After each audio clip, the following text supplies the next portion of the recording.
Hello, YouTube. All right, I thought I'd try a little bit of live streaming here. You know what? I think I'm going to open up, even though I have the fan going, I hope it's not too loud. I hope you can actually hear me. I think I'm going to go ahead and open up the window a little bit. That way I get a little bit of a cross breeze. Get some ventilation going through here. So, I'm just sitting here with stagnated air. Although people will be able to hear me. All right. Hey, George, how's it going? You know, I'm sitting here in the parking lot and noticed something. And I'm wondering if it's a trend or a pattern. Because I've been working on the RV. I know you guys are kind of catching up with some of those episodes, but I've been doing a lot of work on the RV to try to get it off-grid capable and fully functioning. And as of today, I have the RV mostly operational. Yeah. Even though obviously I'm in the van right now. But on the weekends, when I have the RV, I'm planning on trying to take the RV out pretty much every weekend that I can. It's actually able to do everything now, almost. The only thing I don't have worked out right now is the refrigerator, but it's not really a priority. I'm wondering if I did something to the refrigeration unit, because the green light blinks nonstop. But it's not that critical because I only get the RV on the weekends. So what I was thinking of doing is actually one of the viewers suggested doing something like this, freezing water at work. So what I'm thinking of doing is getting 2 gallons of water and freezing that, and maybe some cranberry juice, which I have here. It is Wednesday right now because we're live, and I figure if I put it at work on Thursday, you know, like Thursday morning, then by Friday afternoon, the water should be frozen. So I have at least 2 gallons, maybe 2.5 gallons of frozen fluid. 2 gallons of water and some cranberry juice or cocktail or whatever that I can take into the RV after work and put it into the refrigerator and freezer. What that will do is let me keep food cold for 2 days, and I can drink the water afterwards and the juice. So I think that's how we're going to do with the RV as far as the refrigeration. That way I don't have to deal with it defrosting and doing all that other stuff. You know, it takes like a whole day for it to cool down, then another day or two to uncool and defrost, and then water runs everywhere and it's a mess. But by taking frozen jugs of water, I think that's going to be better. Hey, good to see you, Penny, Maggie, and Lena. Nice to catch you on. Gail. I'm actually trying to do a little bit of a chat here, but I was noticing something. You know, like I said, I was working on the RV and getting it prepped and ready to go, so I'll be able to actually live off-grid in it. I know you guys haven't seen it yet, but I got the air conditioner working. I was able to get the AC running, and the microwave, and the toaster oven, and the computer, and the TVs. Pretty much the whole system is operational. And it didn't really cost an arm and a leg. So look forward to those videos.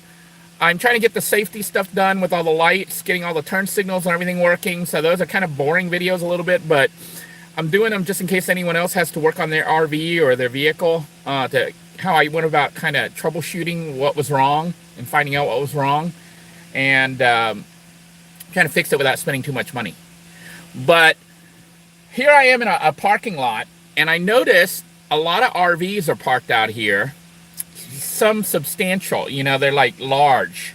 I think they're Class A RVs, and I think they're probably at least 30 feet. Maybe 27 feet. But Class A's, so they're huge, and a school bus, a converted school bus, one of those giant-sized school buses.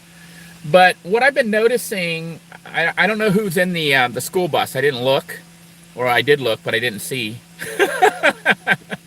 But the full-blown RVs, what I've noticed, okay, and this is maybe a trend, maybe you guys can correct me if I'm wrong here, but it seems like a lot of RVs, the big, huge RVs, are driven by single men. I don't see a family in it. I don't see a woman in it. I see one man in each of these big, huge rigs, which makes me wonder what happened. Because usually, you know, when you see like big RVs like this, you think of family, because the RVs like my Class C and these Class A's, they probably are designed to hold 4 to 6 people, maybe even 7 people. Like my little Class C RV, well, it's not little, it's a 29-footer. But my Class C RV can sleep 2, 4, 5, 6 people. My Class C can sleep 6 people comfortably. Well, if one of them is a child. It can sleep 1, 2, 3, 4, 5 adults comfortably and 1 child. These Class A's, I'm assuming, can sleep 4 to 6 people in them. But all I see in them, or coming out of them, is a single man. Usually in his 40s or 50s. Which makes me wonder and think how we ended up with this situation where it apparently seems to be a bunch of single men living in RVs. And then I think about it, and I think about what's been going on, at least in America and stuff. And I suspect, now this is just me, maybe I'm wrong, so you guys can fill me in here, but I'm willing to bet, I'm a betting man, and I'm willing to bet that most of these men underwent a divorce. That's what I suspect happened. I suspect that a lot of these men underwent a divorce and lost their home and ended up scrounging whatever money they could and bought an RV to live in. That's what I'm guessing. I could be wrong, but I'm looking around and I see so many RVs with single men in it. Now, I know on YouTube there are some channels with women in RVs, but I haven't really seen them unless they hide. Maybe the women in the RVs don't park where the men are in the RVs. Maybe there's some kind of rule or some kind of thing that I'm not aware of. But it seems like almost anywhere I go, when I see an RV that has a single person in it, it is a single male, usually in his 40s or 50s, sometimes in his 60s or 70s. But I don't see women in them. And definitely, I don't see any single women in RVs. Even though if you watch YouTube, you would think that that was a common thing. What are your thoughts? I'm going to read your things. I know I didn't read it while I was blabbering there, but I'm reading right now. I'm wondering if the women tend to mostly live in a small van, like a minivan. This is what I've seen from what I've encountered on the streets. It seems to me that the majority of women that I encounter living in a van, okay, this is just from my experience for the last 3 years of being in a van and watching and bumping into people who are living in a van. Most of the women who are living in a van that I've run into, they aren't young. At least the solo females that live in a van. Every time I look on YouTube, I see these young, cute women, you know, living in a van. Maybe because I'm in the city, in an urban environment, in a survival mode, not out running through frolicking through the mountains with the daisies and the butterflies everywhere. And an albino snake wrapping around me. So maybe I'm in the wrong place or something, but at least urban-wise, in the city, at the parks, and in the parking lots at night, I don't see young women in the van. I mostly see older women, older than me. Okay, maybe not older, but more mature than me. And a lot of them are single, but they're in like minivans. They're not in, most of them are not in full-size vans. Most of them are in minivans. And the men that I see that are in that same age group are in big-ass RVs. I've got an RV behind me right now, and one in front of me. Now, there is a bus. Typically, when I see a school bus conversion, one of those big, huge buses, usually it's a family or two people in it. So there's like some generalizations I'm making about different vehicles. But whenever I see a big school bus a converted school bus, there's usually two people in it. Sometimes young, sometimes older, most of the time in their 40s or 50s. Okay. Usually when I see a Class A or a Class C RV, unless it's at a campground, if it's in an urban environment, it is a single man in it. I've never seen a single woman in an RV by herself, a big rig. And when I see a minivan with someone dwelling in it, most of the time, a minivan, I've seen mostly women. I think the men are better at hiding or something. The women are like kind of obvious. Maybe that's just a generalization and stuff, but it seems to me, I've seen men though living in trucks, the boxed truck campers with the campers in the back. I've seen that. And I did see what appeared to be a young woman the other day at another Walmart with the big ass TV. I think she had like she was, I don't know what she was doing, but it was like the middle of the night, and she had her van open. She had like the side doors open, and she was shaking out her blankets and stuff. I don't know if she was getting ready for bed, but I could see, like, she wasn't stealth at all. I was like probably about 50 yards away from her. Yeah, maybe more like 30 yards. And I could see her TV display. It was like as big as the width of the van. It was a minivan, a newer model minivan, but she had a big ass TV that she was like running showing some kind of show or something on it. So whoever that girl was, she had the technical know-how to get the TV working. So I assume that she had a decent sized battery bank, because to run that TV for any length of time, it would use a lot of power, even the newer LED TVs. I do have my TV, which I don't run that often, this one back here, but I did upgrade my battery bank. So now I have about 200 amp hours. Instead of, when I connect the system, I have 200 amp hours when I'm cooking, but for parking at night and stuff, I disconnect the two system with my switch. And the reason to do that is to make sure that my vehicle can start in the morning. But I disconnect the house system from the vehicle system, then I'm down to 100 amp hours. But now I took the front RV battery, that's not brand new. It's like 6 months old, but it's already not holding it at full charge. I took that battery and I put it back here and hooked it up in, I think it's parallel. I hooked it up in parallel to Little Blue's house battery system. So in theory now I have roughly 200 amp hours. So I'm getting ready to hook up the TV and actually really enjoy the van too. The RV is really, really enjoyable now. It's like I'm able to go in it and actually have the air conditioning running and be watching TV. And if I turn on my Wi-Fi phone, the Wi-Fi hotspot on my phone, I can actually access the internet and even use the computer to access the internet. And it's almost like being in a house, but totally off-grid with air conditioning. And then if I get hungry, I can actually cook stuff in a microwave. Now, there's some stuff I have to do with power management because I'm limited by how much power I can generate and how long I can generate it. But I can run air conditioning if I need to. I can cook stuff in a microwave. I can bake stuff. I can run my rice cooker while the air conditioning's going, while I'm watching TV. So look forward to these videos coming up where I show how all this works, and it did not cost too much. So there's some stuff that I learned in this process about how expensive it is to do things, how expensive it can be, and how you can do it cheaply.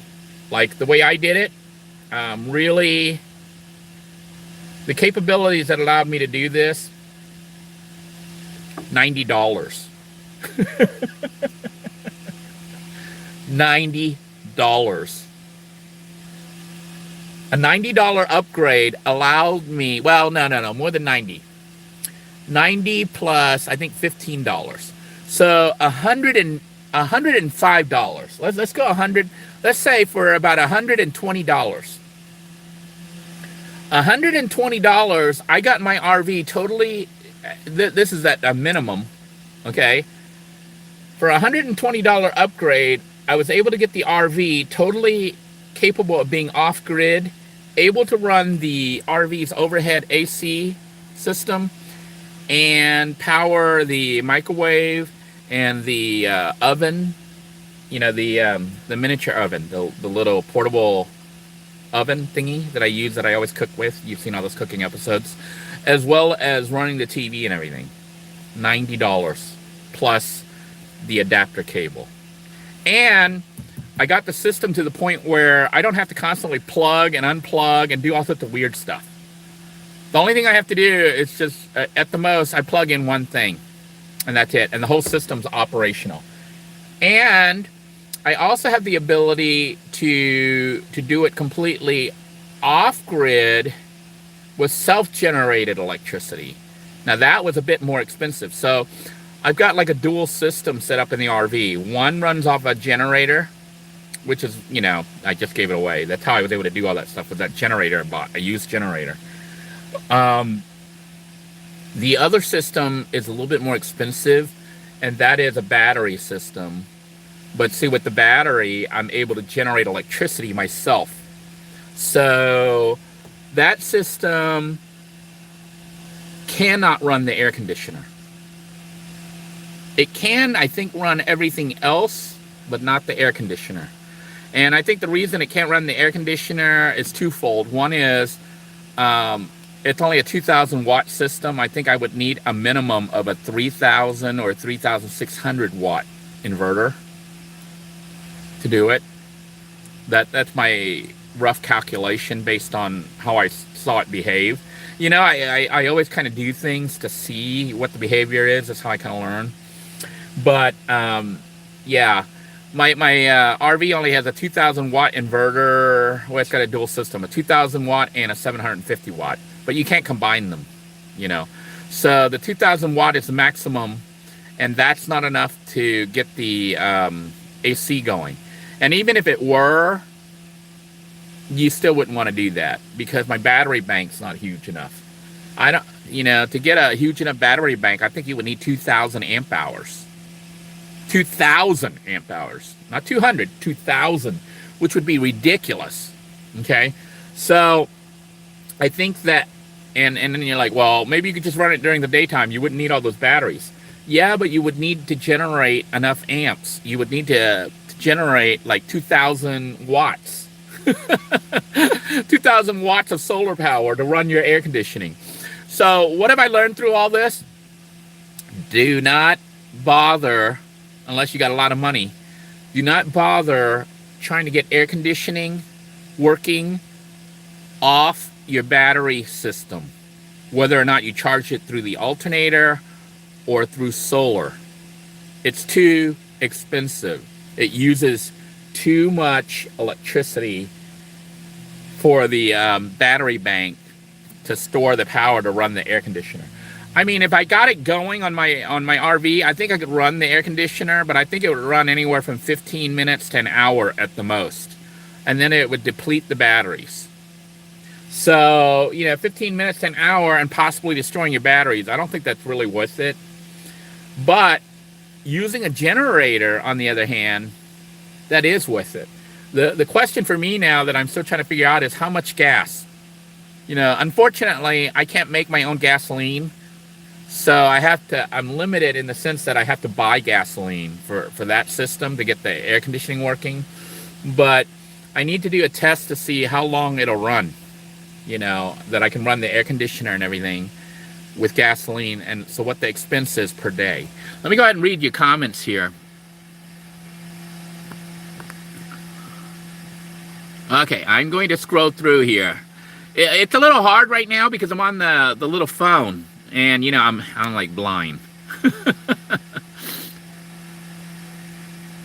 So Maggie says she's in Arizona living in her minivan when traveling between family and friends. So Maggie, you do this part-time, right? Not full-time. Gail says she's actually doing this full time.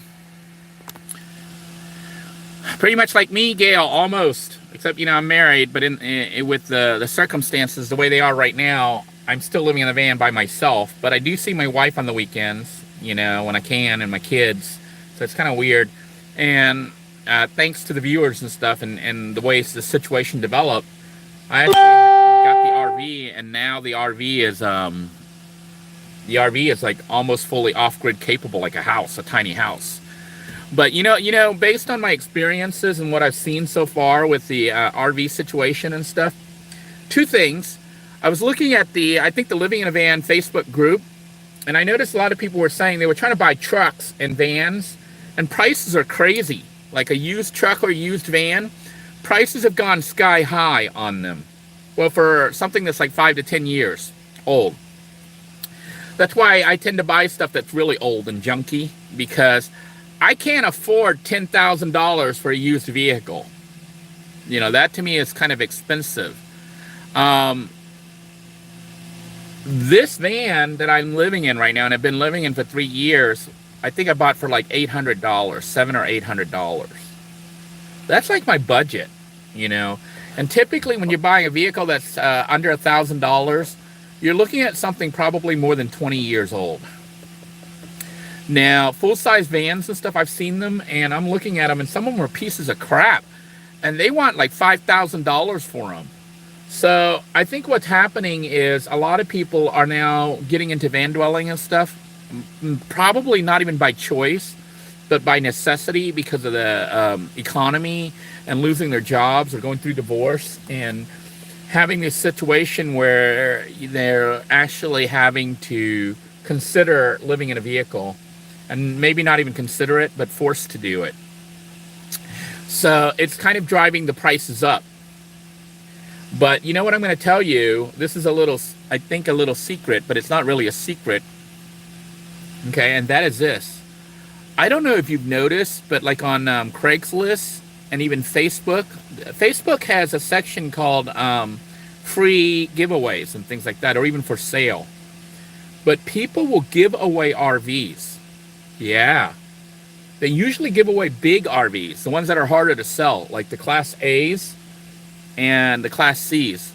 Like my RV I bought for $1,200 and it was junky, but you can see what we've done with it without spending too much money. Most of the RVs that they give away will have issues. Like some of them may not run, especially the ones that don't run. Okay?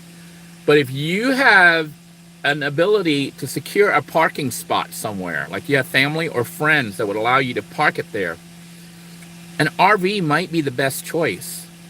Get an RV that doesn't run and pay, even if you have to pay $1,000 to have it towed, to the destination where it could be parked.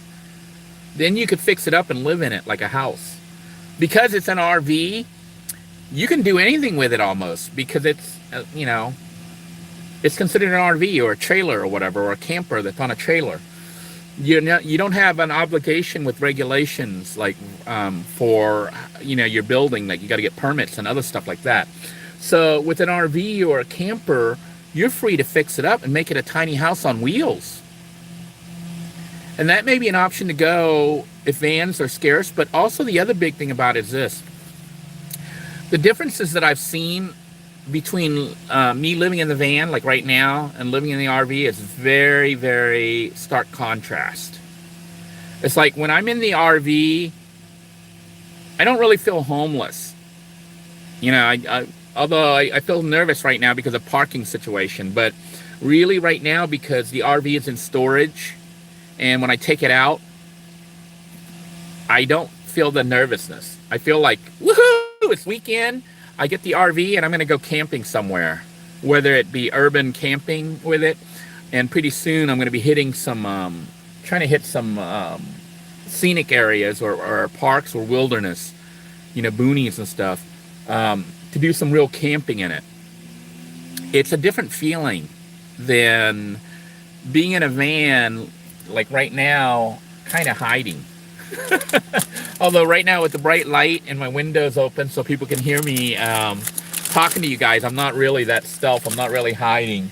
And I got all these RV people all around me. So I'm not really hiding or anything right now, because I think this particular area, this particular place where I'm parked, I don't think they mind too much. I haven't really seen them round people up. I haven't seen them give people a hard time. And I haven't really encountered anything too weird over here. You know, no weird vibes or anything like that. And the fact that there are RVs all around makes me feel like they're not going to come and knock on my van and give me a hard time. If they're letting RVers stay here, they aren't going to have any issues with a van dweller staying here. Now, I did see some really bad stuff the other day at this same location on a weekend when I had my RV. I saw some young people in an RV. I would say people in their 30s, 20s or 30s. They had those rental RVs. You know, the one that says Cruise America or whatever, you know, the RV rentals. And they woke up in the morning and they were looking around and they went into the bushes and peed. That might not seem like a big deal, but we're in an urban environment. This is a parking lot. And I'm like, I don't know why these people are doing that. They could have just went into the store, into the bathroom to go pee. But they're peeing in the bushes out here. First off, they have an RV. I'm not sure why they're not peeing or going to the bathroom in the RV. It doesn't make any sense to me that they have a rental RV, which should have a functional bathroom. And they're not using it. And they're going into the bushes and peeing out there. They're looking around to make sure nobody sees them. But I'm sitting there watching and I'm like, oh my gosh, they're going to pee in the bushes. And they did pee in the bushes. A whole bunch of them. They just lined up one right after the other. And I'm like, do these people not realize that they could just walk to the store and go inside and go to the bathroom in there? I don't know why they do that. It's the kind of stuff that I see that happens sometimes that I'm afraid it's going to make it so that they don't allow RV parking out here anymore. Like I've seen the van dwellers do this. They'll wake up in the morning and take their pee jug and just toss it out the window. You know, they'll empty it right out into the parking lot, into the median and stuff. And the place smells like urine. I'm like, why are you doing that? Why not just take the moment to go to a bathroom somewhere and dump that and clean it out so you don't have the pee smell all over the place? Secondly, you don't make the parking lot smell like urine. Because if you do that and you keep tossing pee out here, you're going to make it so that you're not allowed to camp out here, which to me is crazy. Now, I'm looking at the guys in their big RVs. I haven't really seen that. I saw it in the young people that had the Cruise America. So I don't know if they just don't know how to use the bathroom in the RV, or they don't know how to dump it. You know, that there's places you can pay to go dump it, or you could pay for one night at an RV park or something and hook it up for one night so you can dump the system and refill your water and stuff. I'm like, why are you renting an RV if you're not going to try to do all that? You know, it doesn't make any sense. But for them to have a nice brand new RV pretty much and then be peeing in the bushes didn't make any sense to me. But not only that, I'm a little bit upset with it because I'm like, hey, I camp out here. Not that I really, truly, honestly, I don't really see anything wrong with peeing in the bushes. Okay. The problem is you're doing it in an urban environment in a parking lot. And somebody can complain, and next thing you know, nobody's allowed to park here anymore. That's what upsets me. You know, if you're like in the bushes, out in the boonies, and you want to go pee behind a tree or a rock, go at it. Have at it. The animals do that, you know. And the plants might actually appreciate that urine because it's got, I guess, nitrogen and stuff in it that helps it grow better. But if you do it out in a parking lot, it looks really bad. And if somebody complains, the management of the store can end up saying no more parking.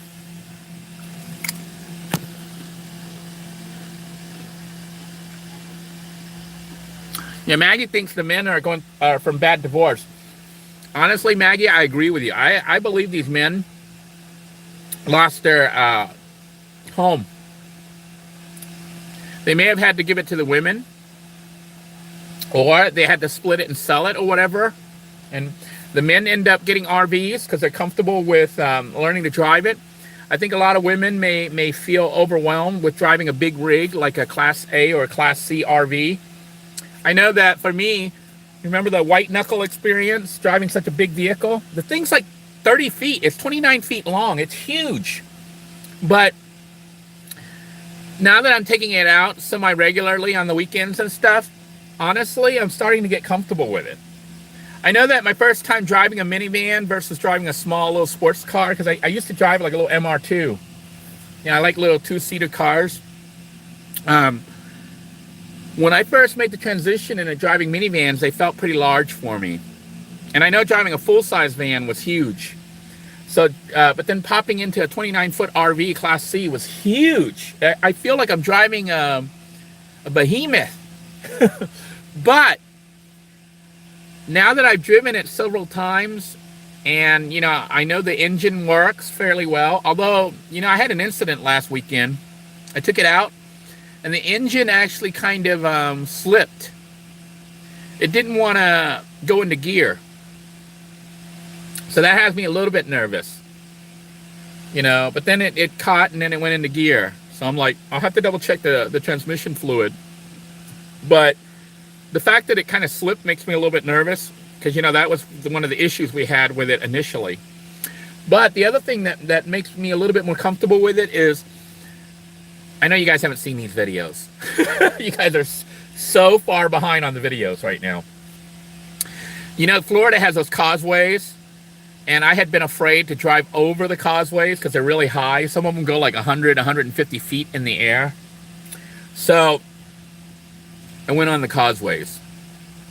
At first I went on one that wasn't too high, just to test it out. But then on the way back to parking the RV, I took it on a really high one. Not the highest one in the area, but a fairly high one, like really high. And the RV made it. So that was a big relief for me. The fact that it was kind of scary for me to go on that bridge, so high up, so steep and so high with the big RV. And you could feel the wind blowing.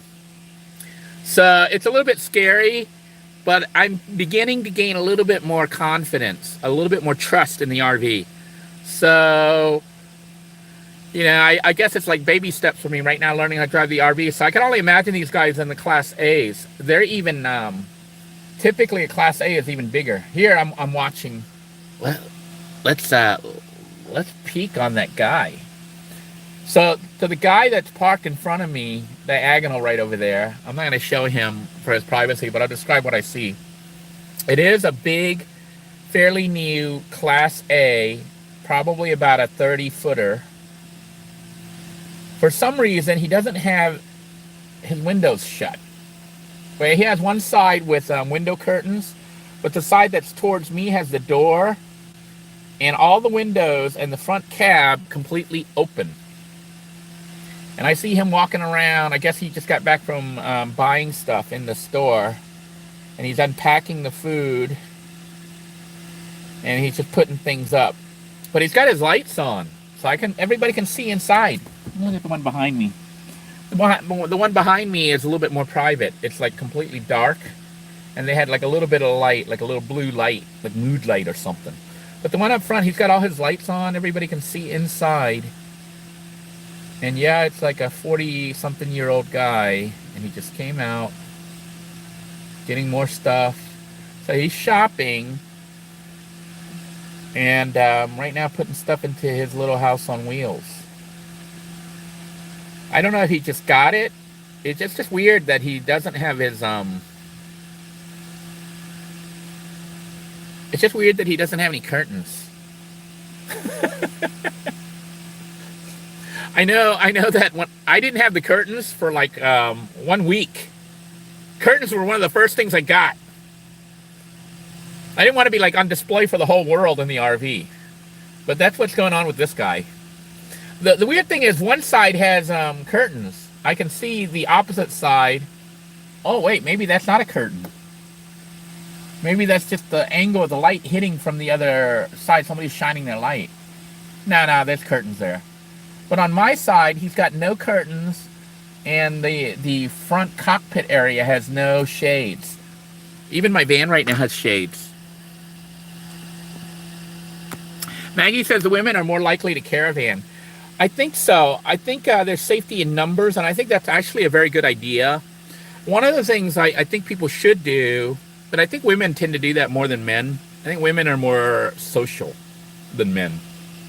You know, I think men who live in vehicles, whether it be an RV or a van, tend to be solo as hermits. Tend to be antisocial.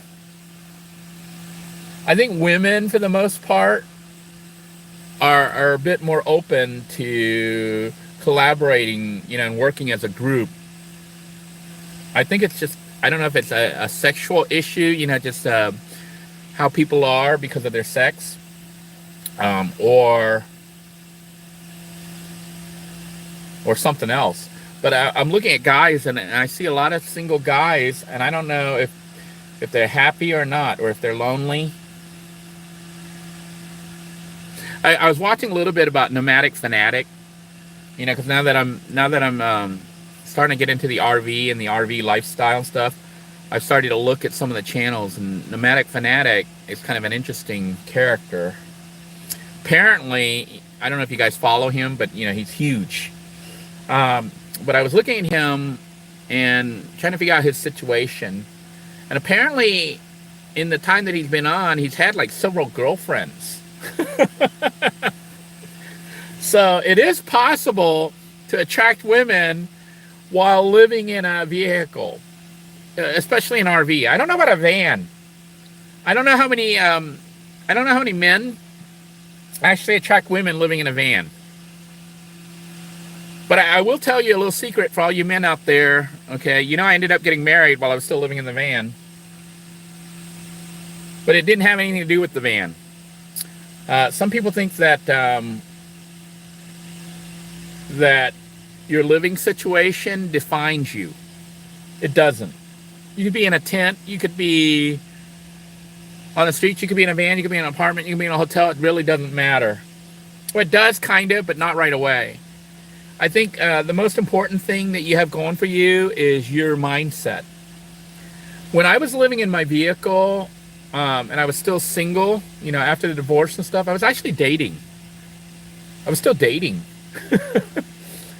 And I actually went out on dates. And you're like, well, how do you even meet people? Well, I went on, like the dating apps, like Plenty of Fish and even Tinder, and actually, what other ones?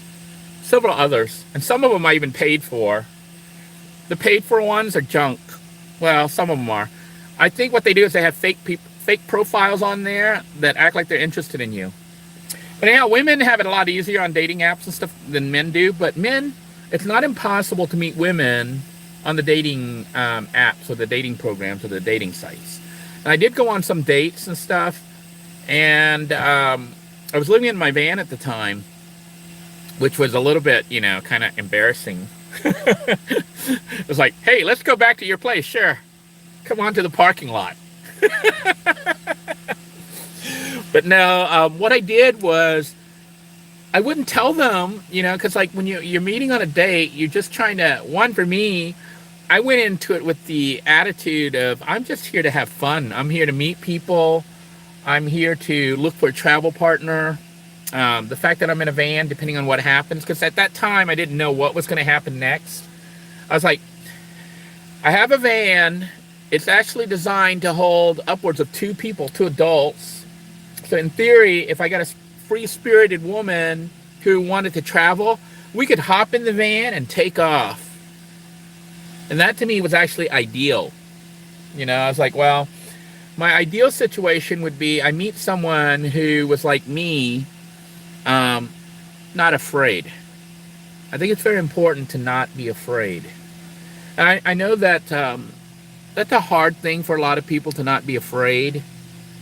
But the reality is this, okay? And here's a little bit of Denoy philosophy and stuff that I'd like to share with you. I know we haven't had these talks in a very long time because things have been just happening so fast.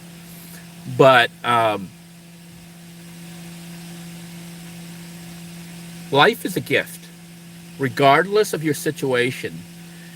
And some people might think of me like living in a van right now, you know, and in my struggles and stuff as suffering or having a really hard time, and yet I seem optimistic or happy. I'm as happy now as ever I could be. Even if I was in a house, even if I was in a comfortable setting or whatever, in the RV or whatever, it really doesn't matter. Happiness is your state of mind. Happiness is something that you carry with you and you choose, and you make the best of any given situation.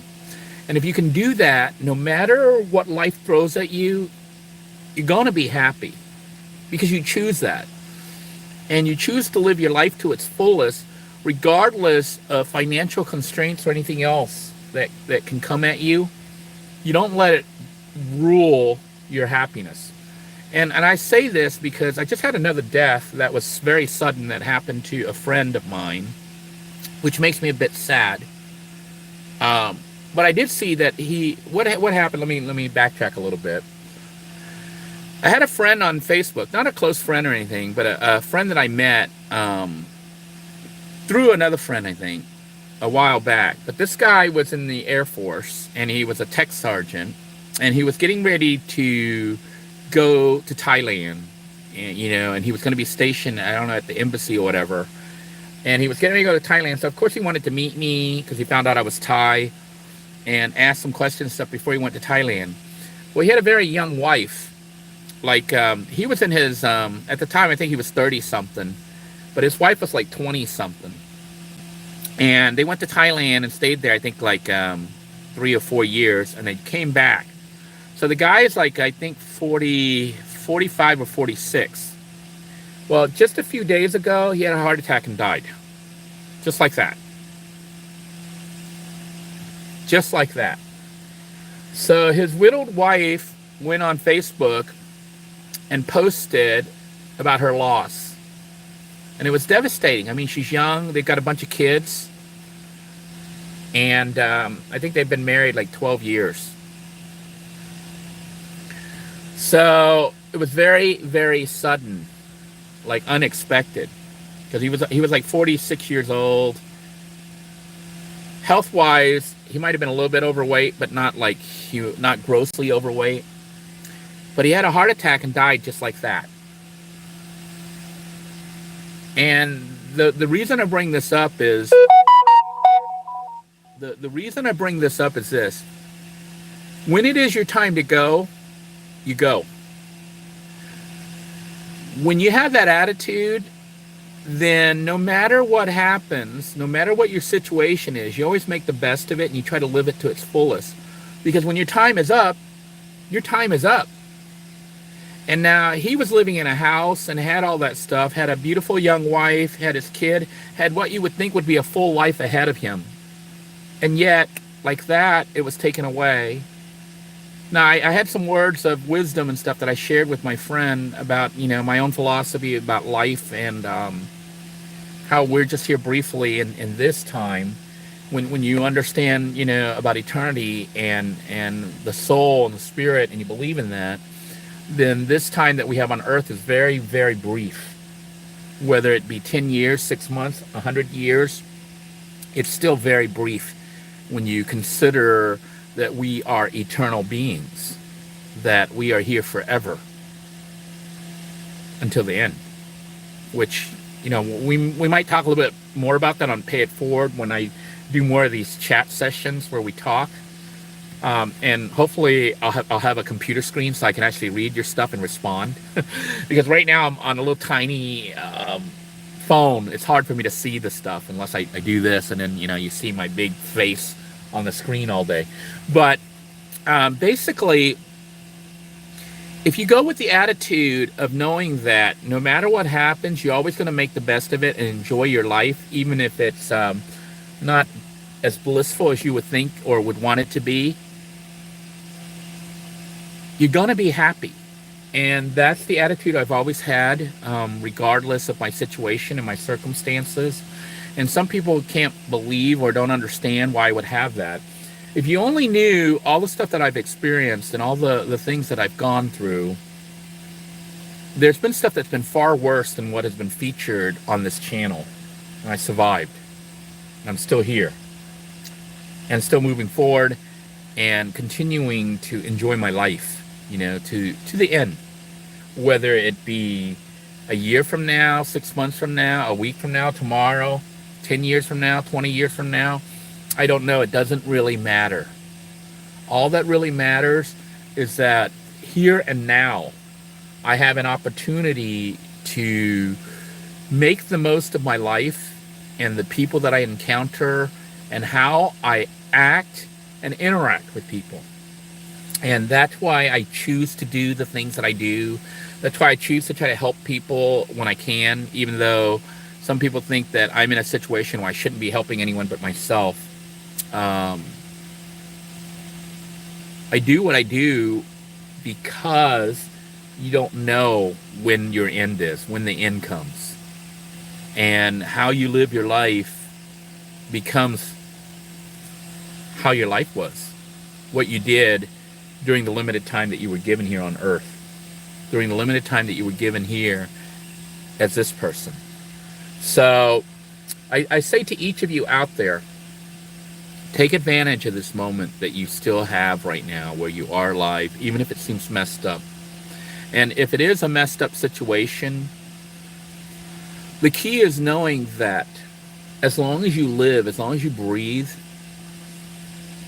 there's a possibility of changing your life. On cue. There's a possibility of making your life the way you want it to be. So if you're not perfectly happy with the situation the way it is, look at what it is that would make you happy and set that as a goal and start to head there. Start to head towards that goal. You might not be able to make it overnight. You might not be able to make it there in one step. But as long as you formulate a plan and try to get that plan going and start heading there, you're at least moving towards happiness. I don't know if you understand that. If you feel like you're hopeless and your situation is bad, then you become stuck. There's nothing you can do. But if you know that regardless of how hard it is or how impossible it might seem, as long as you know where you want to go and what you want it to be like, you can start to head towards that goal. Once you take that first step and you start moving towards that goal, it's already better. See, you're already happy because it wasn't as sucky as it was 10 minutes ago. You're actually closer to where you want to be by formulating the plan and working towards it. And that is my goal. So, I've been working towards the goal, which of course is to try to end my homelessness. And it's been a lot more difficult than I would have ever thought before going through it. And to be honest, the end is coming not necessarily by things that I did by myself, but by strangers, kind strangers just jumping in. And that's why, we're trying to do the Pay It Forward channel to try to give people a little bit of a helping hand. I don't think we can save people per se, but what we can do is give a little bit of hope and possibly help a little bit financially, help one another through there. I'm going to try to designate the income that comes through that channel towards a fund to try to help people in need. So someone like Elizabeth, who just underwent a heart attack and had to have 2 stents. I think I was just notified by her friend Cindy that her car, her van or truck or whatever, just broke down again, had a gas pump go out. But these are the kind of things that occur that can really bring somebody down and actually push you back. And it's the same stuff you've seen and you've witnessed if you've been watching my channel. I have crazy crap like my car dying. But see, I was fortunate in that my channel, my Living in a Van channel, even though it's not huge by any means, it's still a tiny little channel, has enough audience space that people who were watching, who are local, decided to jump in, like Marcelo, the mechanic, and they ended up at Express Tech Auto, they ended up doing a bunch of stuff for me at very low cost or for free to fix up the van. And then a bunch of people chipped in. Not everyone was able to help me pull out completely, but enough hands came in to try to help, to the point where some people suggested setting up the GoFundMe. I mean, it started a chain reaction that I didn't even foresee or envision, and all that was possible because I was still alive. And I guess that's like my point, in all of this, even watching the men out here in their RVs, is that as long as you live and you continue to have a vision of what you want for your life, even if it's not what it is right now, and you work towards that goal, you're going to have a happy life because you made that decision. You made that determination that you aren't just going to sit here in crap. You know what I'm saying? You're not just going to stagnate and say, well, this is it. This sucks. If it sucks and you don't like it, figure out how to get the heck out of there. Figure out what you can do to get out and start heading there. Even if it's a hard step, even if it seems impossible, begin the journey. I say that because it doesn't even matter if you actually complete the journey. I don't know if you understand the significance of that. It doesn't matter if you actually complete the journey, but the fact that you decided that you wanted to head towards happiness and you began that movement, you should already be happy. Do you understand what I'm saying? You actually took control of your life and your situation, even if it was a trying and a bad circumstance, and you're actually working towards something better. And that alone, that fact that you made that conscious decision and began working towards that happiness puts you in a better position and a better life. Okay, I'm gonna scroll because I'm Gail says, well, I have one for sale, a Class C, the one I'm in right now. She wants to get a van. So if any of you want a Class C, Gail's trying to sell hers. Gail, you should make a little video and give a tour of it. There may be some people who want it. Class C's are nice. The Class C. See, one of the things I didn't like about RVs is that they tend to have specialized parts, which tend to be expensive. But a Class C typically has a front end that's like a regular vehicle.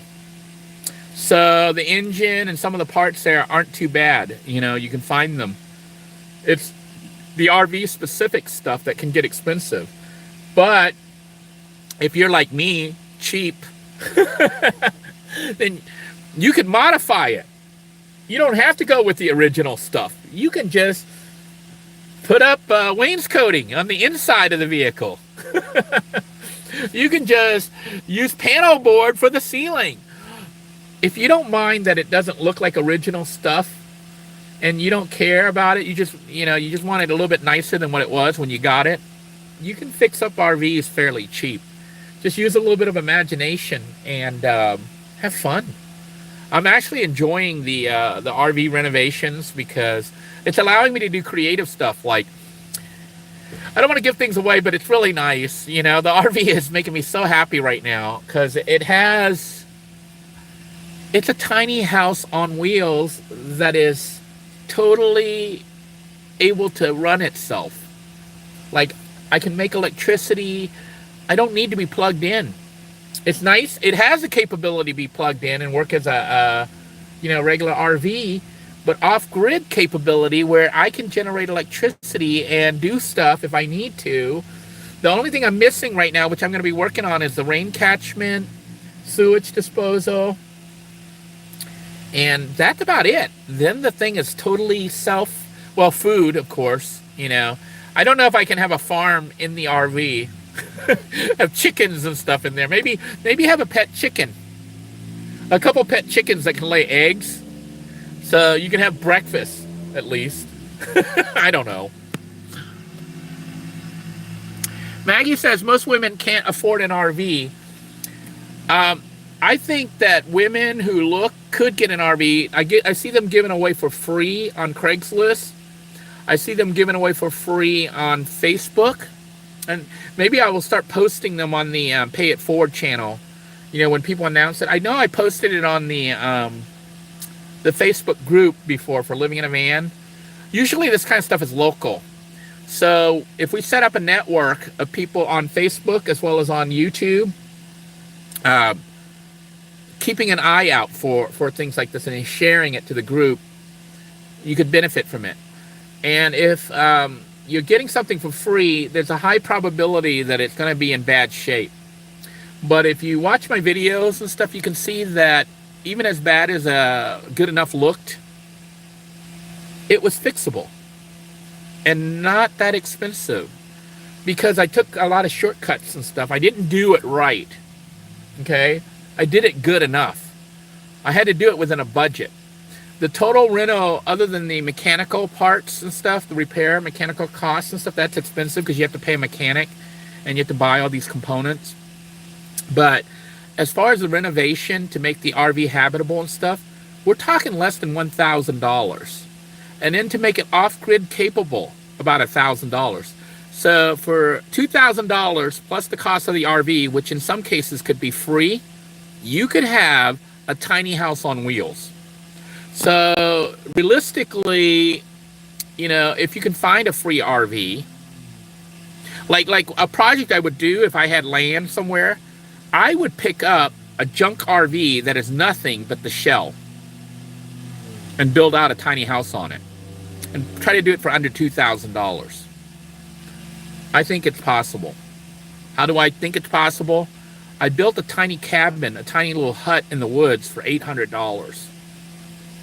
I know what I can do with very limited money and limited supplies, as long as I don't have to be constrained by rules, by building codes and things like that. And if you build it on a camper, you know, a trailer basically, or renovate an RV, I think you can get away with that, especially one that you're not planning on driving. If you're only going to park it somewhere and live in it, you could build a structure and have it be nicer than an RV. Just some ideas and maybe potential future content. You know, if I can get some land somewhere where I can park and live, I might try building these things, showing people how you could build really cheap structures that are actually quite nice, you know, and capable of providing comfort and safety as well as conveniences, like having electrical, having the ability to stay warm or stay cold, having the ability to not be a nightmare. You know, one of the things about building something yourself is you get to see how it all goes together, and you know how to fix it if something goes wrong. And I think that's one of the reasons that I do what I do. Some people say, why don't you just buy this system? It's already done. Well, when something goes wrong with something that you buy, you don't know how to fix it potentially. Whereas if you put it together, I know what's wrong with the generator system. I know what's wrong with the inverter system. I know what's wrong with the battery system. I wired it myself. I put it all there. I know where the weak point is. I know where I'm making compromises, you know, that could be a potential problem in the future. I'm the one who put it together, so I know what's wrong with it.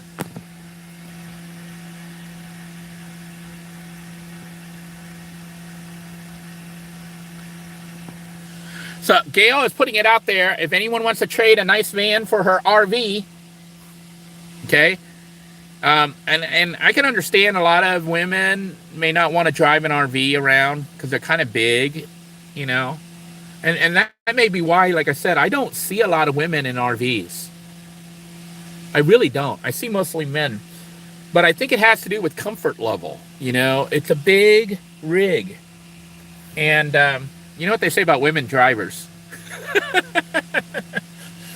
Hey, women, before you get mad at me, you know what they say about Asian drivers? It's true! You've seen it. You've seen me broadcast it live. So, you know, but I'm still doing it. And I'm getting a little bit more comfortable with it. I don't really, honestly, I try not to drive the RV too much, but I'm learning to adjust to it and not be so scared. So, Gail, if you can learn to drive your RV and handle that, you know, if it doesn't make you too nervous, it's worth keeping. It is a very comfortable home if you do it right. But I can understand certainly if you're a single person. For me, the reason the RV is kind of important is different than if I was a single person. You know, I use my RV with my wife and my kids when they visit me, so it's like our house. So the RV, you know, the Class C RV being 29 foot, which to me was huge, is actually a very good size for a family of up to 4 or 5 people showing up and using it. So an RV that size is good. If it was just me, a single person, I think I would be comfortable in a minivan, you know, which I have lived in. This is very comfortable, and with 200 amp hours, I can run my batteries, and I have like 3 or 4 fans here I can run, you know, and I can cook in it. I can do everything I need to. The only thing I can't do is stand up in it.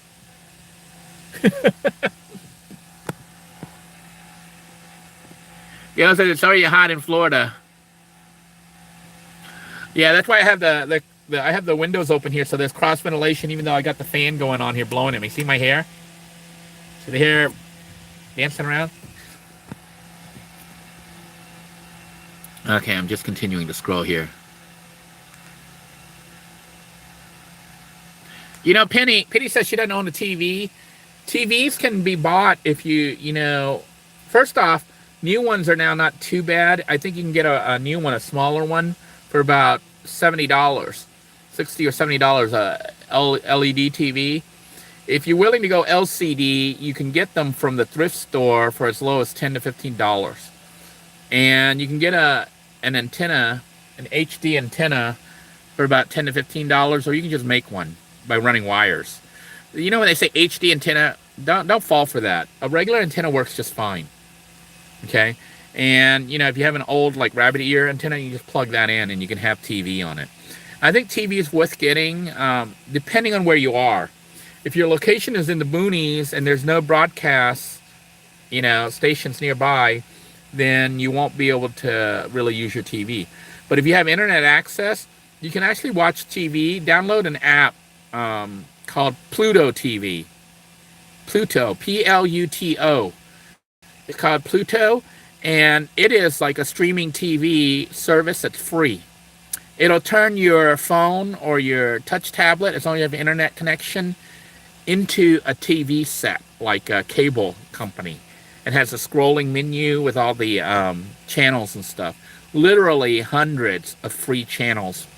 And they even have movies on there, all for free. You don't pay a penny other than your internet service. And, of course, you have to deal with ads.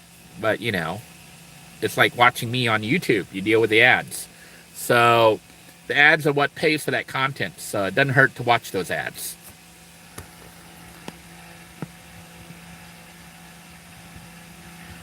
I'm just continuing to scroll here. Hey, Lizzie, good to see you on here. I hope you're doing okay. Heard about your gas, was it gas pump? Going bad. Hopefully that can be resolved. I don't know if you have any good mechanics around your area. I think it's important, if you live in a vehicle, to try to connect with some mechanics, you know, trusted mechanics. That's one of the things we need to try to build for the network, for the Pay It Forward network, is a list of trusted mechanics. What I'd like to do with the Pay It Forward is actually try to build like a little database of people that can help with fixing vehicles, mechanics that can be trusted, as well as people who could help with van builds and things like that if you need it.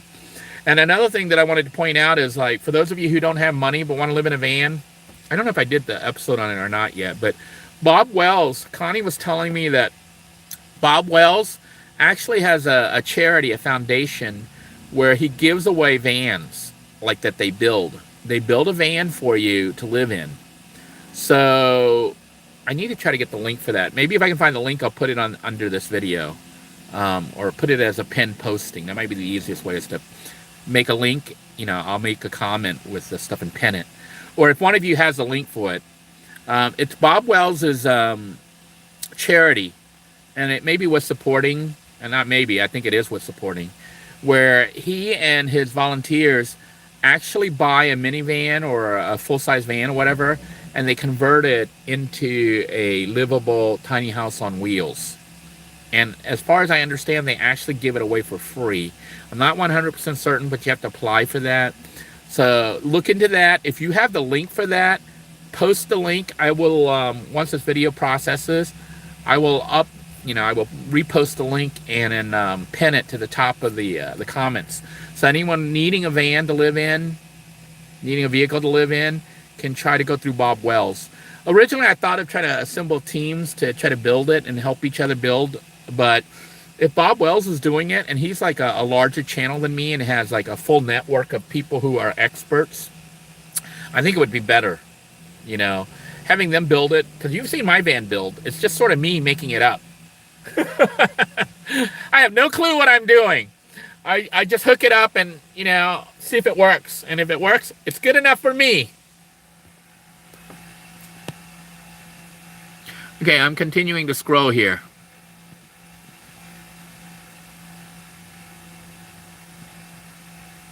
Yeah, Lizzie says you can run a 5,000 watt window AC.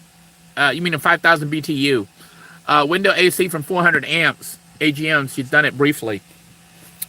I have no doubt that you could run it. The problem is you'll probably drain the battery within 15 minutes to an hour, and you can't charge the battery fast enough.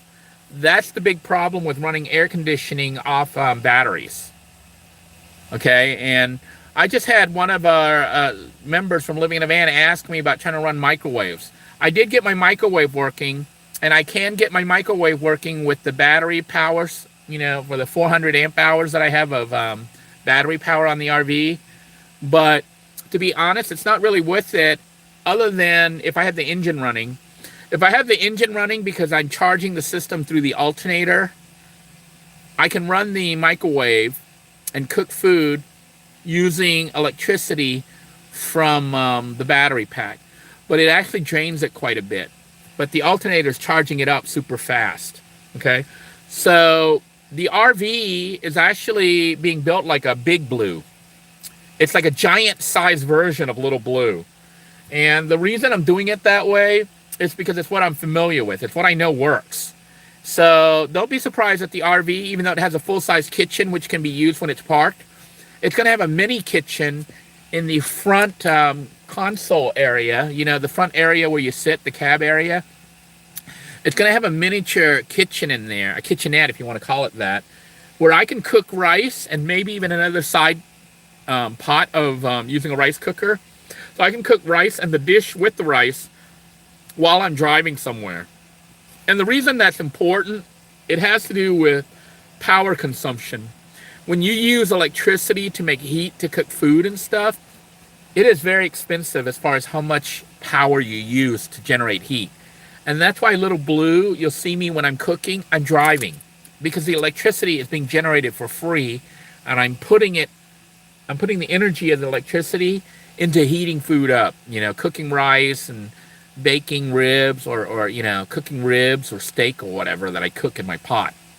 So the same thing is possible in the RV. So you're going to be seeing some of that where I build a miniature kitchenette for the RV. So when I drive out somewhere, I could have a nice pot of hot rice and maybe some steak or whatever already cooked. And it didn't cost me any additional money, as far as gas. Maybe a little bit more gas. I don't know. I don't know how much the effect is.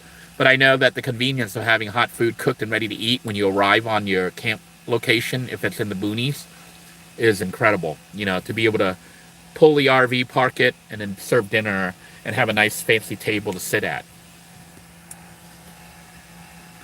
Scrolling through. Free RV says they do it full time.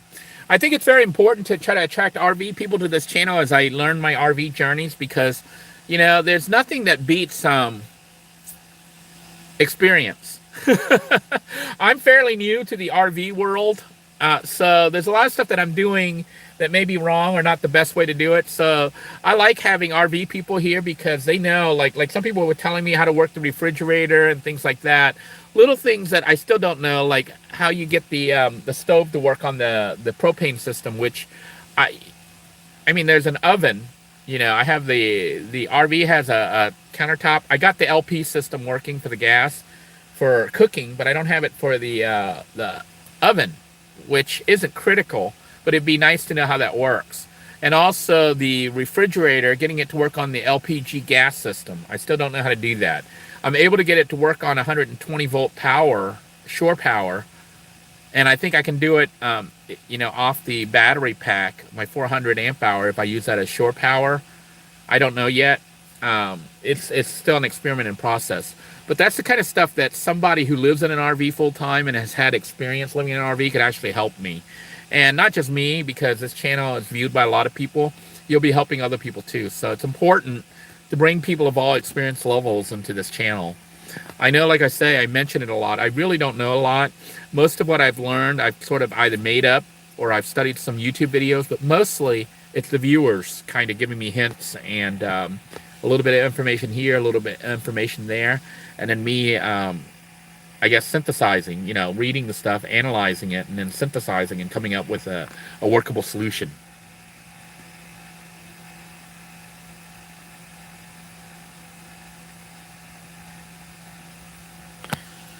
But Lizzie's got a vehicle she's trying to get rid of. Might be able to pick it up. It's a 77 GMC Vandura. Contact Lizzie. I think it may have some issues, but if you are mechanically inclined, you might be able to pick up a really good bargain there. And actually, as it's a 77, it's an older van. It may be easier to fix for those of you who are, home mechanics. Less computers on there.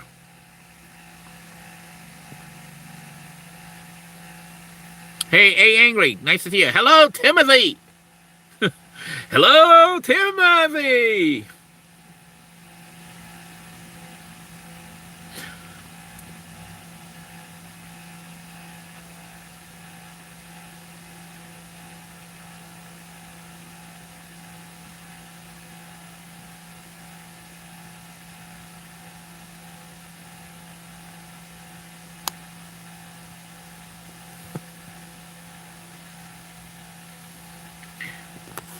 I'm scrolling through. I see some messages were deleted. I'm trying to... This YouTube app is not letting me access stuff. Yeah, just reading your comments here.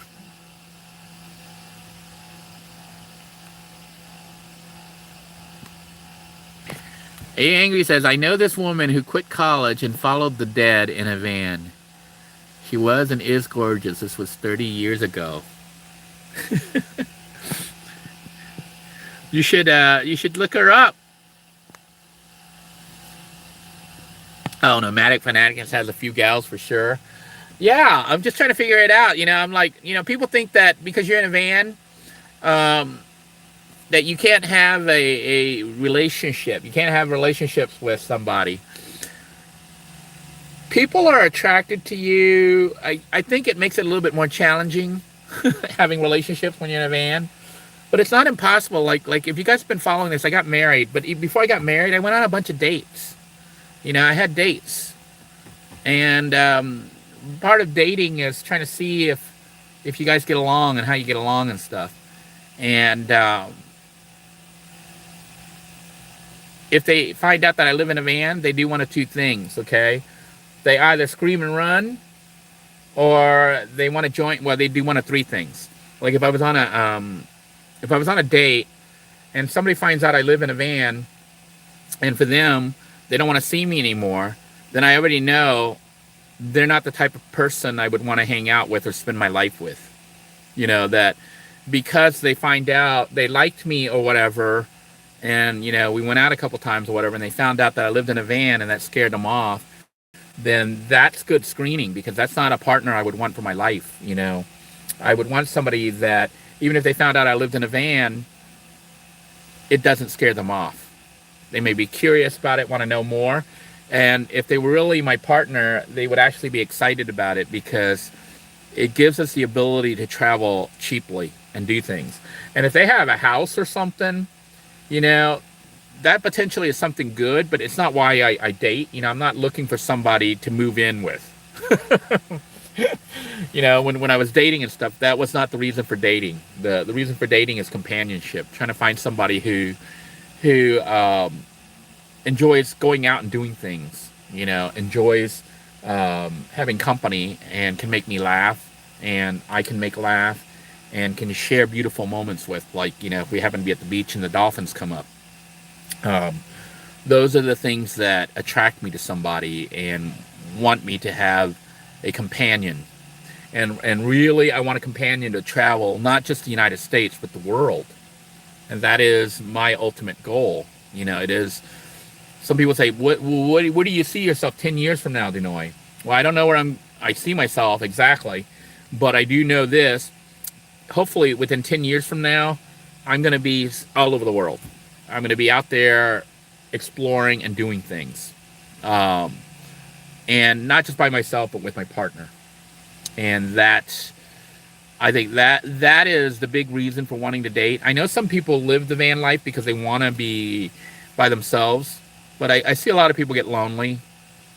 I see a lot of people, it seems very sad and lonely. But it doesn't have to be that way. But, if it'll make you feel any better, there are a lot of people who live in a house. Side lighting. I got to tell them to stop. That was really good having the light there. Say, hey, don't move. Those guys in the RVs are gone. Both of the guys in the big ass RVs are gone. But the bus is still here. And the bus has a little motorcycle scooter. They have it parked out front of the bus so they can ride around town in a little motorized scooter. But I think they haul it in the back. There's some kind of, almost like a bike rack, but it's for a scooter. Anyhow, I just wanted to let you know, if you're living in a van and you're not wanting to be single in a van, don't let living in a van or being stuck in a vehicle dissuade you from dating and meeting people, making new friends. Matter of fact, if you're in the Living in a Van group or even on this YouTube channel, you have the ability to meet people right now. Be nice, though. That's how you attract people. But I don't say just be nice to attract people, but try to be a nice person, for real. Because not only will that attract people, but it'll make you somebody that somebody wants to spend time with and maybe even become your partner and travel with you and do all these things with you.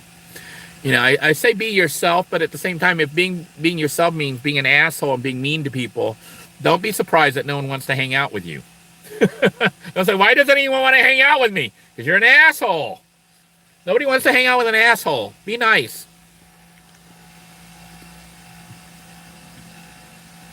Rooster Cogburn says, get a motel, never take them home. Well, when the van's a rocking and the police come a knocking, they hang on a minute. Just give me one more minute.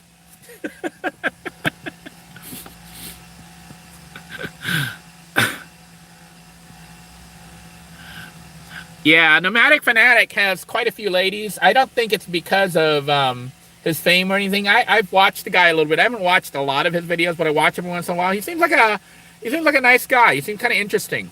Although sometimes he seems kind of annoying a little bit in some ways. But honestly, I think he's got a personality that is, for the most part, friendly. Although some people tell me they've met him and he's not friendly. I don't know. I don't know the guy. I only know the persona that he projects on his channel. And, to me, he seems like a nice guy. And although some of the stuff that he does or has done before, I do think is a little bit questionable. But I can see how women would be attracted to someone like him. And of course, you got the groupies, you got the people say, oh, it's Nomadic Fanatic. You see him on YouTube. He's like a YouTube star.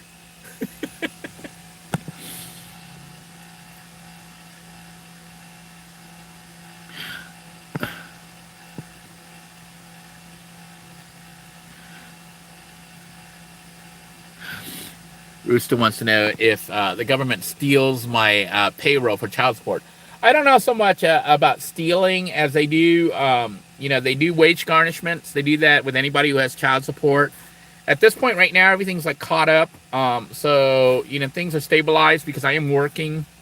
They do take quite a bit, but normally, if you have a child, you would spend that. I could get into all sorts of stuff about child support, but honestly, I don't want to talk about it anymore. It's almost over. One child is already grown up. The other one's going to be grown up soon. The ex-wife seems to be easing off. No more weird drama.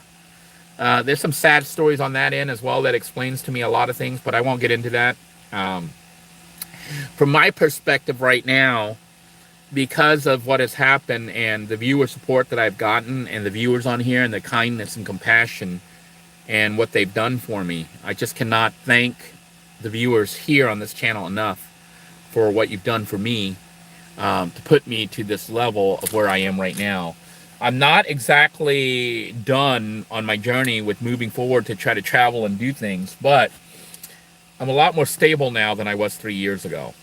You know, if you saw those initial videos, we didn't even know what was going to happen or the next day. And sometimes I had $3 in my pocket.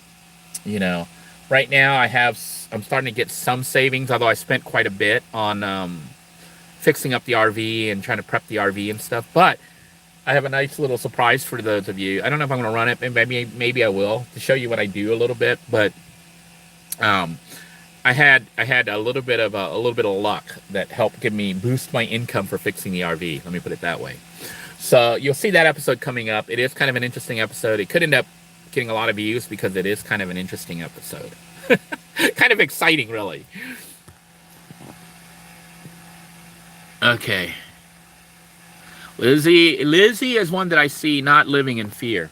You know, she says that fear can be crippling, and indeed it is. I think fear is your worst enemy. You know, it is how people control you. It is what can control your life and guide you or stop you from living the life that you should be living. And once you realize that the worst thing that can ever really happen to you is you die. But really, if you believe in eternity, if you believe in the soul, then dying really isn't that big a deal. I mean, it is, because it sucks. You know, it means whatever you were going to do in this world, in this life, is over. You know, you don't get a chance to finish that. But it's okay, because the spirit lives on. And once you realize that, you don't have to be afraid. That doesn't mean throw caution to the wind and do crazy stuff that's going to get you killed, okay? But what it does mean is this: live your life as you choose to live it. And if it ends, it ends. It's okay. But as long as you're heading towards the life that you want, the kind of life that you want to live, and be the person that you want to be, you have nothing to fear.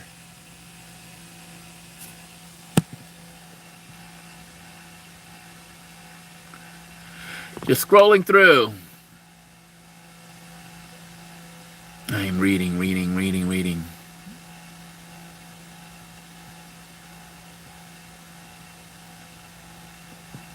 I'm reading you guys talk about life, which means I'm way behind.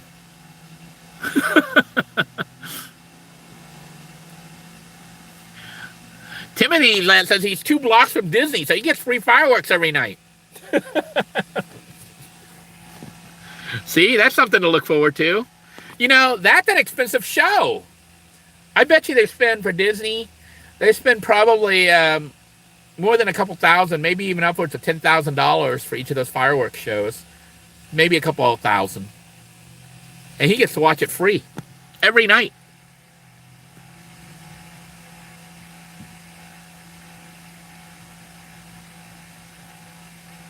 Unless it looks like it bothers him as I read further. Maybe not such a good thing. But I do enjoy fireworks, but I know for some military people it can be kind of bad, because fireworks often sound like, you know, explosions and stuff. It sounds like combat, which I can understand if you're a combat vet. You know, it sounds like guns, it sounds like missiles, it sounds like battle, war. You know, but for me, for the most part, I do enjoy fireworks. I don't know if I would enjoy it every night, but when I was working at the stadium, they would do the fireworks on the 4th of July, and that was pretty cool. Although it ran a little bit late and people got really angry.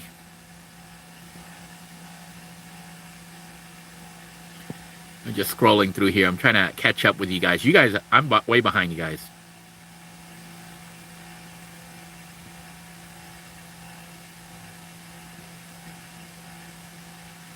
You know, something to consider. You guys are talking about the hut. Remember Hut 2.0? That structure or something similar to that could be built on a trailer. And if you can't afford a trailer, sometimes I look at trailers and I think they're way overpriced.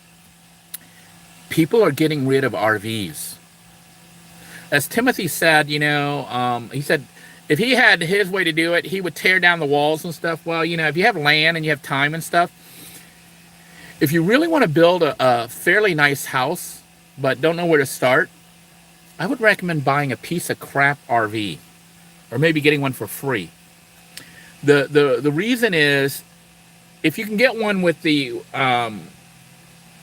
toilet systems, the plumbing and stuff pretty much intact, even if the electrical system is shot, you could tear everything down and rebuild a tiny house on wheels and make it exactly the way you want it, and have certain parts that are already set up. Like the hardest part for me might be the plumbing and stuff, but really, if I was going to do it completely from scratch, I might set up my own toilet system and not have the complicated toilet in the RV. Well, I say point back here, but we're not in the RV, but the RV toilet system, you know how the bathroom leaks and stuff?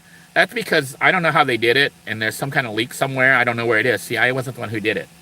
But if I had the whole thing ripped apart and had the time and luxury, I would do that and know exactly what was wrong with it and be able to fix it. And now that I've had an experience a little bit of how RVs work, you know, I could build a system that would kind of work with real RVs, you know, like at an RV park, like get the components for the sewer system. You could get RV components like the black tank, the gray tank, and stuff like that.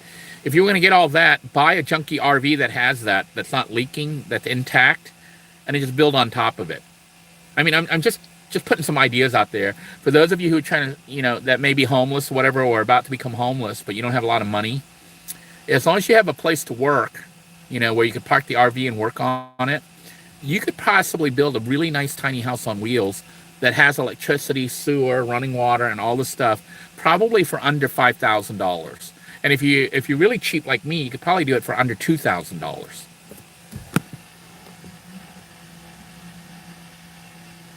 Hello, Rob. Good to see you on here.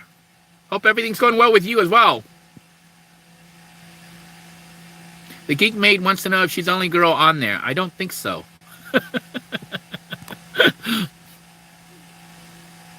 I am continuing to scroll here. All right, just scrolling. Okay, Timothy posted the link. It's called for Bob Wells's Bob Wells Charity. For those of you who are looking for House on Wheels, for those of you who are facing homelessness or wanting a vehicle, he posted a link called it's called HomesOnWheelsAlliance.org.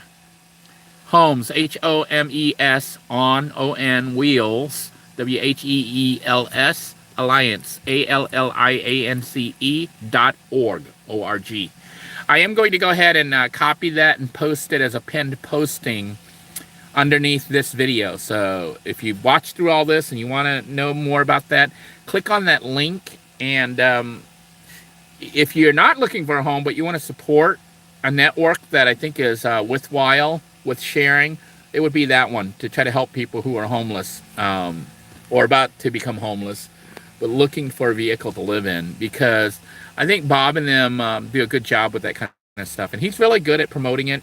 You know, me, I don't really promote living in a van. You guys know that, right? I know a lot of people say, Denoy from living in a van, he promotes. No, I don't promote living in a van.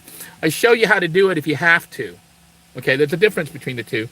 Bob Wells really loves living in a van. He loves living in the van life and stuff like that.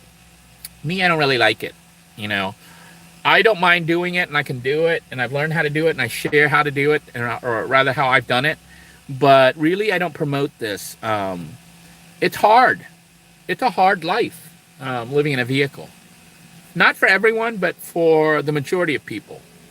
And the reason I say not for everyone, some people are survivalists and into this stuff. You know, it's exciting for them to be out here and have lights shining in their face because they're in a parking lot somewhere in the middle of the night, and to have the police knocking on their window in the middle of the night, and to try to find a place to go to the bathroom and whatnot. Some people find that exciting, but for the majority of people, living in a van or living in a vehicle is actually kind of stressful. Okay, and that's the truth. But if you're able to travel and, you know, stay in national parks and BLM lands, and even like in Florida, water management district lands and campgrounds and stuff that are free or very low cost, it can be fun. But, you know, then the vehicle can break down. You got all these issues when you're in a vehicle. I think living in a vehicle, if you had to, it's better than living on the street. And if you had the ability to park at someone's house or yard or something like that, You could have a cheap RV or camper towed over there, and as long as you could live there without an issue with those people, maybe pay a little bit of rent, for the electricity and water if they would let you hook up, you could live there pretty comfortably. Um, and if you were able to build, you had some skill sets, you could really pick up a bargain, like just get a junky RV or camper, one that somebody's throwing away, and have it towed over there. And the reason I suggest doing that is it has to do with city rules and ordinances on what can be built and whatnot. If they allow a camper to be parked there, that's what you're using as your excuse. You have the RV or the camper towed to that backyard, it's legally allowed to be there, so you can build on top of it. I'm going to just scroll through here. Hey, Kira, good to see you on here.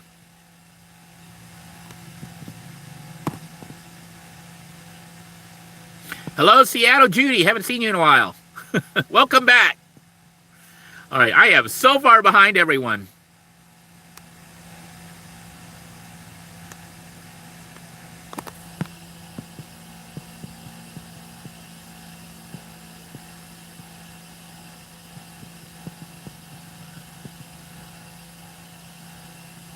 Hello, Bob LeClaire. Good to see you on here. Yeah, Timothy says he has PTSD, and I can understand now why the fireworks would go crazy. Tim, finish up your van, man. Finish up your van, then you can head out to the middle of nowhere. No, I say that with a joke, but it is a serious thing. If you've got PTSD, I think loud noises like that, especially with it exploding and doing all that. I know it's hard. 4th of July and other events and days where they shoot off fireworks are very hard for some vets. But may not even vets, maybe just other people from like battle-torn areas, that have immigrated here or whatever. That kind of stuff can trigger all sorts of bad memories and scary stuff.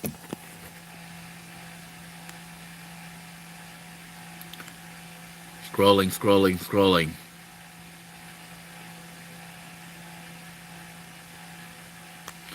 Jinlin wants to know how I know how to work on batteries. I'm actually not a battery expert. Says I have 8 AGM batteries on a Road Trek 2015 not working properly. How can I contact you? I'm not the battery man. You might want to talk to Will Prowse. I think is it Will Prowse? Will Prowse? He seems to have somehow become the YouTube expert on batteries and power systems. But I will say this is what I know about batteries, okay? Some people wonder why I go with lead acid instead of AGM or lithium ion or lithium hydride or whatever new types of batteries there are. The biggest reason is money, okay? First off, AGM batteries they are safer than lead acid battery, okay? That they hold, I think, about the same charge or less charge. The potential problem with AGM batteries is that you have to charge them with a charge controller. This is just from my readings and from what I know. Certain battery types like AGM batteries, okay, which are like, I think AGM stands for Applied Glass Mat. And what it is it's slightly safer than lead acid. Lead acid has liquid in there that can bubble up, and it wants to release a lot of gas, like hydrogen gas, sulfur gas, and that's kind of poisonous and can explode. So that's the danger of it, and that's why they say those batteries should be vented. The way I have my batteries right now, I have 2 banks. I have one under the hood, so that's vented. It's, under the hood in the leisure battery side of the RV. And then the second battery bank I have under the hood in one of the storage cabinets. Now, I am going to go punch some more holes in it to give it some more venting so that, when I'm driving, it'll blow through. Because usually when I charge it when I'm driving. I made it with a manual switch so I can switch on and off charging. But it charges really fast. Like the whole system charges probably within 15 to 30 minutes. And I'm at full power. Because I'm charging through an alternator versus solar panels. Solar panels take a while to charge. But the other thing is this. The correct way to really charge batteries as they get higher in voltage towards peaking, you're supposed to lower the voltage coming through. And that's what the charge controller will do, and top it off to the point where it trickle charges it and gives you maximum power. Now, I don't do that, so it's not perfect, but I don't care. Okay? Remember, the RV is called Good Enough, and the RV is called Good Enough because it's not perfect. It's not a multi-million-dollar RV. It's not a $50,000 system. It's not even a $10,000, not even a $1,000 system. It's a $400 system. And the reason I designed it like that is it just needs to be good enough so that I can run my air conditioner, I can run my toaster oven, I can run my microwave, I can run the refrigerator, whatever I need to run. And it doesn't have to be perfect. It just needs to be usable. And it has to be a system that I understand so that when something goes wrong, I can fix it. Now, what I would say with your AGM batteries is this. There's a chance that, from what I understand about AGM batteries, if you run them down too much, okay? If you run them down too much, there's a little sensor or something in there that will tell the battery that it cannot hold a charge anymore. And I don't know if that's what your system is. You're saying it's not working correctly. Most of the time when people say it's not working correctly, what they mean is the battery's no longer charging back up. Now, from what I understand about AGM batteries, from what I read, when the batteries don't seem to hold a charge, it's because there's some kind of sensor in the battery itself that says, hey, this battery is not going to charge anymore because I forget what happened. It went down too low. And when you hook it up, to try to charge it, it doesn't want to charge. Well, there was an article, maybe I'll try to find the link, but there was an article somewhere that I read, or another YouTube video, where they were able to trick the system into charging by hooking the battery up to the, I think the solo charger, whatever they were using, but then they hooked it up from a jump starter battery from another car or from that same vehicle, and were able to get the system to see current coming in and the battery reading that it was high enough to charge, and then it kicked on the charging system. I don't know if that helps you, the person that just asked me about the AGM batteries. But if you're an AGM battery system and you're using like a solar charge controller, you might try hooking up a jumper cable from your vehicle, the vehicle starter battery, to the AGM battery bank, start it up, and what it'll do, it'll try to send the 14 volts from the starter battery to the AGM battery bank, and the sensor, keep in mind, if this all fries it, don't blame me. I have no clue what I'm doing. I'm not a battery expert, but this is from what I understand from seeing that video or reading that article or whatever. But what will happen is the voltage will come through the system to the AGM batteries and trick the charge control. It's a charge control, I think. It'll trick the charge controller to thinking that the battery bank has enough power that it can begin charging it again, and it should start charging the system. So try that. Otherwise, tune into Will Pros or Will Prowse, but he tends to push like multi-$1,000 battery packs and systems. I think some of them he sponsor him, or he's got an Amazon affiliate or whatever link, so he makes money on this. But Will has really studied these batteries and battery packs. I don't watch all his stuff, but I may start watching it. But really, I don't know. His stuff tends to be higher end. Like for him, spending $1,000 or $2,000 on a battery is like not a big deal. For me, $1,000, that's my whole system. Batteries, charger, and air conditioner. Let's see.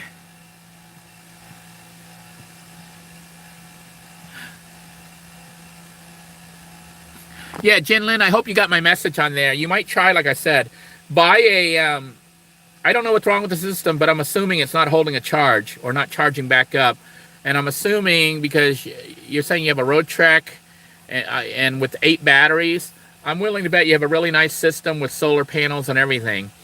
You might want to try just leaving that system like it is right now, but taking the jumper cable, either from another vehicle or from your vehicle, and hooking it up to the battery bank and start the vehicle up and try to jump start it. And then it should trick the charge controller to begin charging your battery bank and let it charge all the way up. And then you might also want to read up on batteries to make sure you're not draining it too much. You're not letting it run down too low. The batteries are rated at how much power they can go out, before they don't want to charge anymore. They get damaged.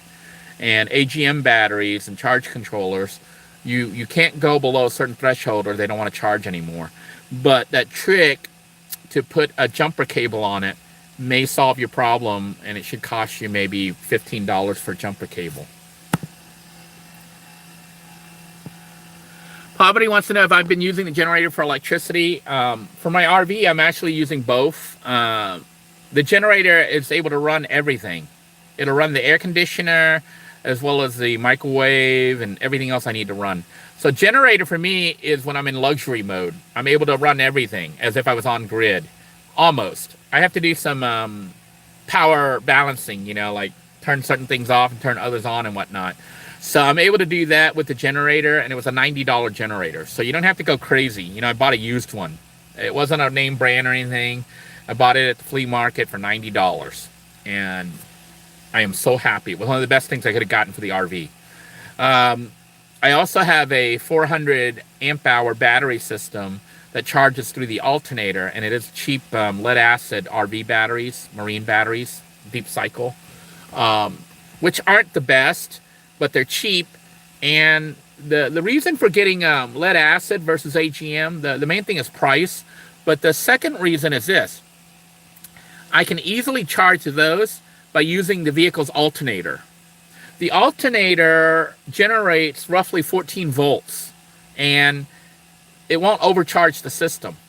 So when I have it hooked up and flip my switch on, the battery bank charges, and I don't really have to worry about overcharging because those batteries can go up to 14 volts. It's when you start hitting 15 volts that they want to explode. So unless the vehicle's alternator is producing more than 14 volts, which would mean there's a problem, okay, with the alternator and the charging system in the vehicle itself, I don't really have to worry too much about my batteries exploding from being overcharged or releasing gases too much. They will release some gas, but it's not going to get overcharged because the vehicle charging will only go up to 14 volts. Whereas if you have an RV with, or even a van with solar panels, it could go higher than 14 volts. And when it goes higher than 14 volts, that's when you can have bad issues, bad stuff happening. And that's why those solar panels and the AGM batteries and stuff, they get complicated. They have charge controllers that adjust the level of the voltage coming in.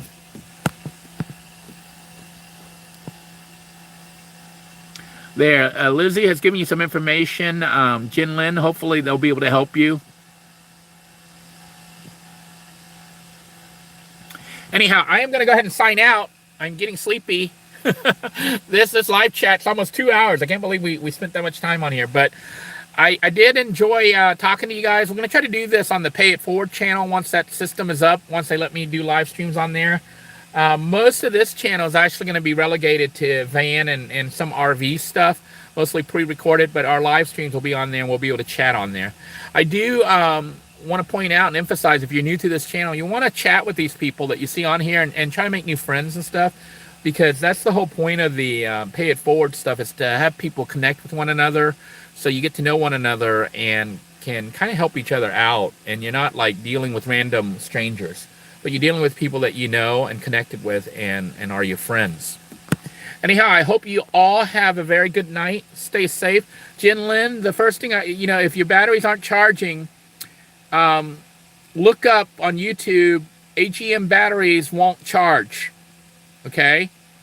Just Google or look up on YouTube, AGM batteries not holding charge or won't charge, and maybe you'll find that video. But from what I understand, they just took a jumper cable and they hooked it up, tried to jump it from that vehicle or from another vehicle, from a running vehicle to the battery bank, and the charge controller, when it sensed the power flowing through the system, it kicked back on and started charging.